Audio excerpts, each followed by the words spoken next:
சங்கீதம் 145 14வது வசனத்தில் கர்த்தர் விழுகிற யாவரையும் தாங்கி மடங்கடிக்கப்பட்ட யாவரையும் தூக்கி விடுகிறார் அப்படின்னு வசனம் சொல்லுது.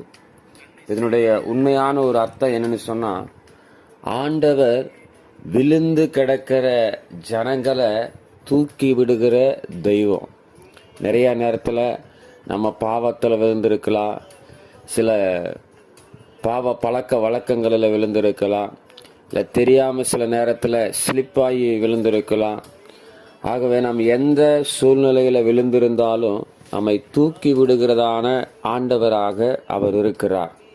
அடுத்தது வார்த்தை சொல்லப்படுகிறது, மடங்கடிக்கப்பட்ட யாவரையும் தூக்கி விடுகிறார். அப்படின்னா தொல்லையிலே சிக்குண்ட ஜனங்களுக்கு உதவி செய்கிறார். இன்னைக்கு நிறைய பிரச்சனை அதுதான். பலவிதமான தொல்லைகளில் நம்ம சிக்கி வாழ்ந்து கொண்டு இருக்கிறோம். ஒரு பக்கம் வியாதி என்கிற தொல்லை, கடன் பிரச்சனை என்கிற தொல்லை, நம்பிக்கை துரோகம் என்கிற தொல்லை, இன்னும் பலவிதமான நெருக்கங்கள் என்கிற தொல்லை. இப்படி பலவிதமான தொல்லைகளில் சிக்கி வாழ்கிற நம்மைய ஆண்டவர் சொல்லுகிறார், நான் உனக்கு என்ன செய்கிறேன், உதவி செய்து உன்னை நான் தூக்கி விடுகிறேன்.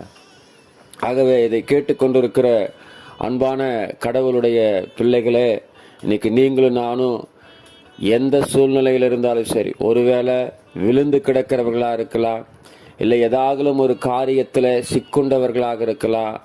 இயேசு கிறிஸ்து உங்களை என்னையும் தேடி வருகிறார். நம்மை தூக்கி விடுவதற்காக, நம்மை அந்த தொல்லையிலிருந்து விடுவிப்பதற்காக, பாதுகாப்பதற்காக கடவுள் உங்களையும் என்னையும் தேடி வருகிற தெய்வமாக இருக்கிறார்.